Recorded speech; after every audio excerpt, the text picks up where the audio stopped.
राधे राधे।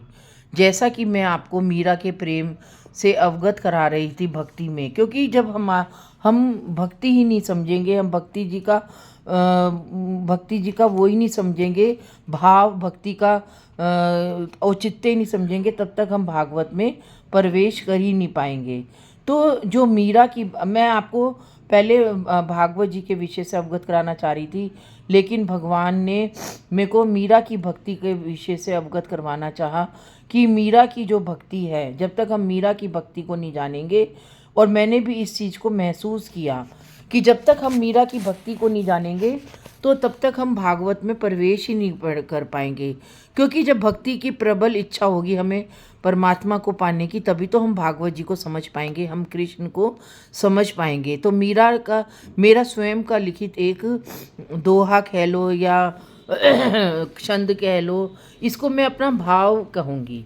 तो मैंने ये स्वयं लिखा है मीरा की भक्ति में, मीरा के प्रेम में, जो मेरी पुस्तक है। शाम तोहे ने ऐसी बंसी बाजी, शाम तोहे ने ऐसी बंसी बाजी की चित्त तो तूने मोहे को ऐसा बांध लिया कि चित्त और बंसी की धुन ऐसी भई कि चित्त जोर जोर से कुलाचे मारे, जैसों की समुद्र की उफनती लहरें हैं। हे गिरधर, हे कृष्ण मुरारी, बंसी की धुन तोरी ऐसो मारो हृदय को बिसरा दे रही है कि चित्त तो मारो न रहवे हो है, चित्त तो तुम्हारो हो जावे है। बंसी की धुन ने सब ऋषि मुनि देवी देवताओं को ऐसा मोड़ा कि जो ये बंसी है वो ऐसी बंसी भई कि सबके हृदय को ऐसो कर दे कि चित्त तो मारो न रहवे, ऐसो कर दे चित्त को तो बंसी ने कि वो चित्त तो उछाले मारे है, हिलोरे डुलोरो मारे है। हे कान्हा, हे श्याम, क्यों तू इस बंसी को बजावे है, क्यों तू ऐसी बंसी बजावे है कि सब बावरे हो जावे हैं और सब सूद बिसराकर बस इस बंसी की धुन के दीवाने हो जावे हैं। क्यों तूने ये यमुना के किनारे को चुना, क्यों तूने इस यमुना के किनारे को बंसी बजाई, क्या है तेरी इस लीला के पीछे जादू, ऐसा जादूगारो है कि तू तेरी बंसी की धुन में ऐसा जादू की तोरी बंसी की धुन ऐसे जादू बिखेरे है कि युग बीत गया, द्वापर बीत गया, कलयुग आया, पर इस बंसी की धुन चित्त को ऐसो ठग लियो कि वह चित्त तो पूरा का पूरा लूट गयो इस बंसी की धुना में। अब थारो में के बतावा कि थारी बंसी ने म्हारो पे के जादू करो, मैं तो थारी इसी दीवानी भई कि म्हारो तो राता की नींद उड़ गई और इस बंसी की धुना ने म्हारा दिन का चैन लुटा दिए। थारी इस बंसी की धुना ने सब दुनिया वालों से बैरी हो गई। मैं खोवे से जा रही हूँ। मीराबाई यमुना के किनारे बैठा बैठा सोच रही है और बंसी की धुन को, और भगवान ने जो गोपियों का रास रचा है के साथ बंसी की धुन में राधा जी की पायल की चमचम की उस धुन को महसूस कर रही है मीरा बैठी हुई यमुना के किनारे को, और उन भावों को अपने चित्र में बिसराकर भक्ति के भावों में यूं घोल लिया। और भावा ही तो हमारी भक्ति है, और भाव ही हमारी ज़िंदगी का टुकड़ा है। यही मीरा की, यही हमारी ज़िंदगी का आस है। अब हे गिरधर नागर, अब मैं तेरे भावों से ही हमारी ज़िंदगी की डोर खींचूंगी और थाई हमारी डोर खींचेगा। हे गिरधर, बस हमारे हृदय में, हमारे चित्त में ऐसो वास करियो कि कोई भी दूसरा बात हमारी ज़िंदगी में आवे ही नहीं। हमारी ज़िंदगी में थारे हाथों में है, अब थारो ही मारो केवट है, थारो ही हमारा खिवैया है।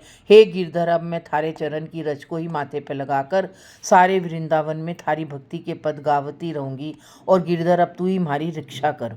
और मीरा यमुना के किनारे बैठी बैठी आंखें बंद करके, आंखों में अर्शों की धारा बहती जा रही है, और मीरा के अर्शों की धारा यमुना मैया की धारा में बहती ही जा रही है। और यमुना मैया भी धन्य हो गई।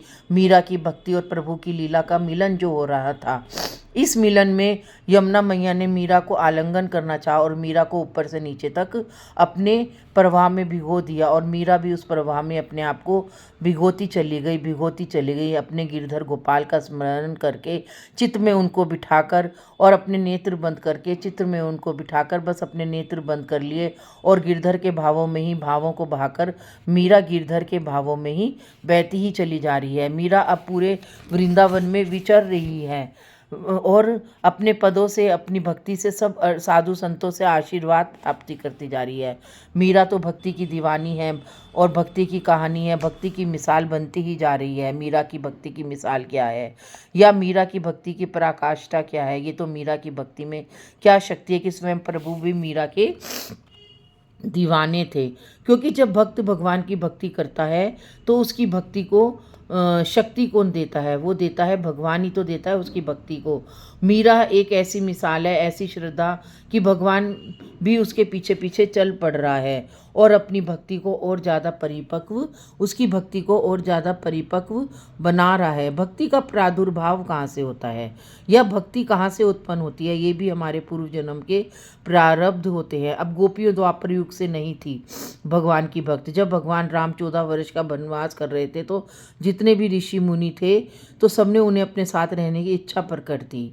तब भगवान राम ने उन्हें आशीर्वाद दिया कि द्वापर में तुम सब मेरे साथ गोप गोपियों के साथ ब्रज में वास करोगे। तो गोप गोपियों के हृदय में जो भक्ति थी वो सतयुग से चली आ रही है।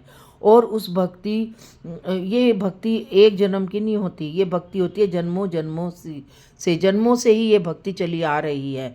भक्ति की प्रवाह बस भगवान ही निश्चित करता है। भक्ति करने का मतलब ये नहीं कि भगवान के ऊपर हमने सारी पूजा की सामग्री चढ़ा दी, हमने भगवान का नाम ले लिया या राधा नाम ले लिया।